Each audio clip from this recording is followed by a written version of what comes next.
मैं अमित राज, स्वागत है आपका बहुजन यंग वॉइस में। बाबा साहब ने एक बात कोट करते हुए कहा था, शिक्षा शेरनी का वह दूध है जो पिएगा सो दहाड़ेगा। आज हमारे साथ मौजूद हैं सुमरा अंसारी जी, जिन्होंने हाल ही में यूपी पीएससी क्रैक किया है, जो डिप्टी जेलर के पद पर चयनित हुई हैं। आइए आप इनसे बात करते हैं। सबसे पहले तो आपको बहुत बहुत शुभकामनाएं हमारे बहुजन चैनल की ओर से।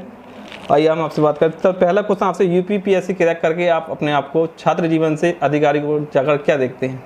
सबसे पहले तो मैं आपका शुक्रिया अदा करना चाहूँगी कि आपने मेरे लिए इतना वक्त निकाला। और दूसरी आपने बात जो पूछी छात्र जीवन में क्या क्या समस्याएं होती हैं, तो असल में बहुत सारी समस्याएं होती हैं। इसको मैं किसी एक पक्ष में नहीं लूँगी। बहुत मेंटल स्ट्रेस, मेंटल हेल्थ, ये सब अलग इश्यूज़ हो गए। कभी कभी फाइनेंशियल प्रॉब्लम होती है, हालांकि ऊपर वाले का शुक्र है ऐसा कभी मुझे अभी तो फेस नहीं करना पड़ा, लेकिन इसके अलावा बहुत सोशल कभी कभी प्रॉब्लम्स हो जाती हैं। जैसे मेरे साथ ये रहता था कि अक्सर मेरा स्वास्थ्य काफ़ी गड़बड़ हो जाता था, या फिर बहुत सारे अटेम्प्ट्स दिए, उसमें मुझे थोड़ा फेलियर हुआ या फिर नहीं हुआ, मेरा लिस्ट में नाम नहीं आया, तो उसका भी स्ट्रेस होता था। लेकिन आपको अगले दिन उठ करके दोबारा से पढ़ना होता है, तो ये सारे भी स्ट्रेस रहते थे। प्लस ट्रैवल का, प्लस मेरा ग्रेजुएशन और एमए वगैरह साथ में चल रहा था, तो ये सार को एक साथ मैनेज करना थोड़ी दिक्कत होती है, लेकिन हो जाता है। बतौर पीसीएस अधिकारी बनने के बाद युवा छात्रों के लिए आपको क्या संदेश रहेगा, खासतौर से छात्राओं के लिए?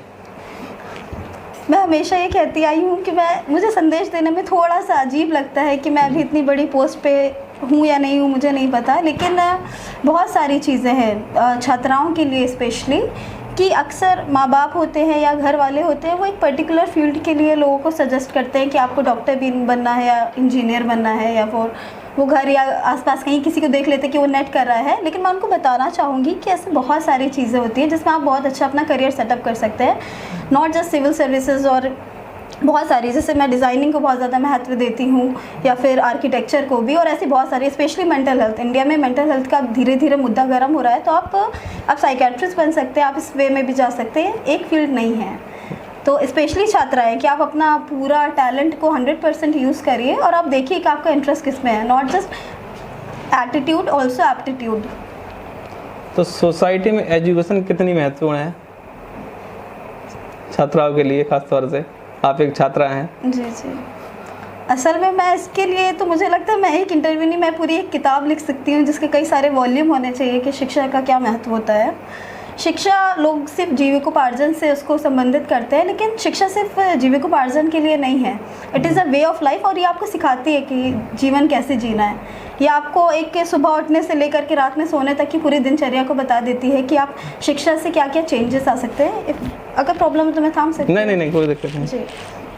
तो ये बहुत सारी चीज़ों में बताती है कि आपको करियर कैसे बनाना है। आप अपने फैमिली अफेयर्स में, अपने सोशल अफेयर्स में, पॉलिटिकल अफेयर्स में, हर चीज़ में अवेयर हो जाते हैं, और आप उसको बेहतर ढंग से हैंडल करना शुरू कर देते हैं, और आपको समझ में आता है, आपके अंदर सिर्फ सिंपैथी नहीं, एम्पैथी भी बिल्कुल बनना शुरू हो जाती है।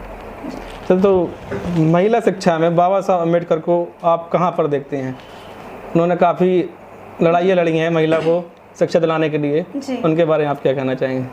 असल में बाबा साहब अम्बेडकर को मैं बहुत ज़्यादा फॉलो करती हूँ, और सबसे बड़ा उनका जो भारत के परिप्रेक्ष्य में जो योगदान है, संविधान का योगदान, और जो अपने आप में संविधान है, वो मुझे लगता है वर्ल्ड के बेस्ट कॉन्स्टिट्यूशन में से एक है, जिसमें जो समानता का अधिकार दिया गया है, आर्टिकल 14 से लेकर के 17 तक। तो उसमें मतलब कि और भी आर्टिकल्स है, तो उसमें समानता का अधिकार कि आप लिंग के आधार पे किसी के साथ भेदभाव नहीं करेंगे, दैट इज़ आर्टिकल 15।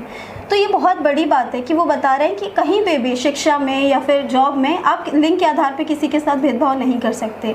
ऑल्सो उन्होंने महिलाओं के लिए कहा कि शिक्षा बहुत ज़रूरी है। उन्होंने DPSPs में हो गया है, फंडामेंटल राइट्स, फंडामेंटल ड्यूटीज़, हर में शिक्षा के लिए बोल दिया कि आपको कोई कन्फ्यूजन ना रह जाए कि महिला कितनी ज़्यादा। और उन्होंने दलितों के लिए कहा था, स्पेशली दलित महिलाओं के लिए, कि जो समाज का हर पक्ष है, ये नहीं कि सिर्फ SC STs, यहाँ तक कि वहाँ की महिलाएं जो कि हाई कास्ट में भी जो महिलाएं हैं, उनके भी एजुकेशन के लिए आपको प्रॉपर इंतज़ाम करना चाहिए। अंत में आप हमारे चैनल के माध्यम से छात्रा को कोई संदेश देना चाहेंगी?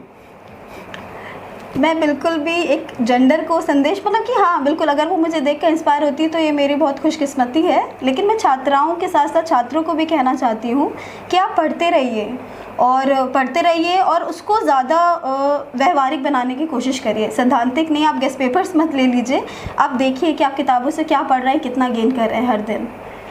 और छात्राओं के लिए मैं ये कहना चाहूँगी कि बिल्कुल शादी ज़रूरी होती है, शादी लड़के लड़की दोनों के लिए ज़रूरी होती है, लेकिन आप उससे पहले एक बार अपना करियर के लिए करिए, सो दैट आपकी डिसीजन मेकिंग पावर बढ़ती जाए। बहुत बहुत शुक्रिया, बहुत बहुत शुक्रिया। तो आप देख रहे थे बहुजन यंग वॉइस। बने रहिए हमारे चैनल के साथ और हमारे वीडियो को सब्सक्राइब और लाइक करना ना भूलें। धन्यवाद।